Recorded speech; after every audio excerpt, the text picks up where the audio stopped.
everyone, I am here today to talk to you about Chaturanga Dandasana.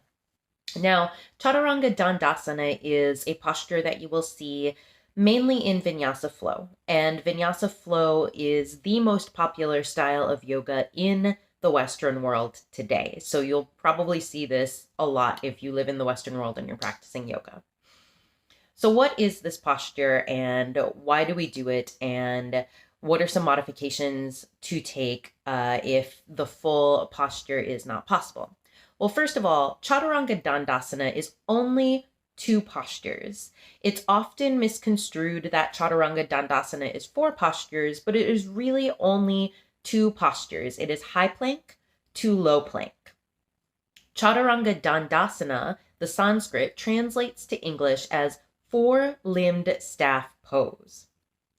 Now, four-limbed staff pose is often followed by upward-facing dog and a downward-facing dog, and that entire sequence of Chaturanga Dandasana, high to low plank, through upward-facing dog and downward-facing dog is often shortened by teachers, and they just say Chaturanga. And in many classes, what they mean when they say Chaturanga is high to low plank, and then following up with upward facing dog and downward facing dog. But it is really beneficial mentally to think of Chaturanga Dandasana as a separate posture from upward facing dog and downward facing dog. So that way we can stay properly aligned as we flow from high to low plank.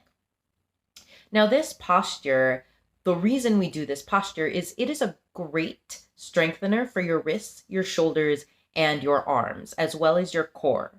It's a beautiful preparatory posture for any arm balances that you are getting into, as it teaches you to engage all of the muscles that need to be engaged during arm balancing postures as well.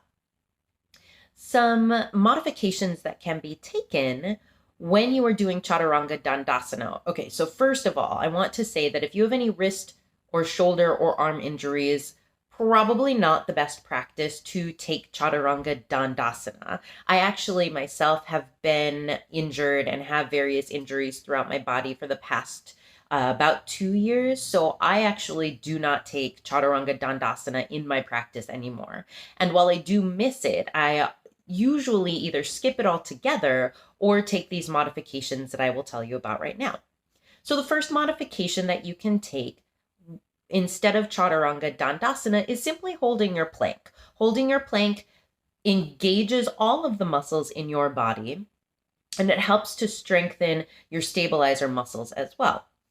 So as other people are flowing through Chaturanga Dandasana, upward facing dog to downward facing dog, you can simply hold your plank and then meet them back in downward facing dog. The next modification that I am offering you today is that you can always take your Chaturanga on your knees. So it's very similar to when you take a push-up on your knees. What it does is it takes a good chunk of your body weight and the strain out of your shoulders, your wrists, and your arms. So it'll lighten up that load and you'll still get the same benefit as if you were taking it full out, full high to low plank, but it'll take the weight out of your joints.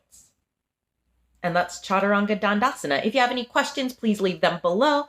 If you like what I'm doing, please hit subscribe.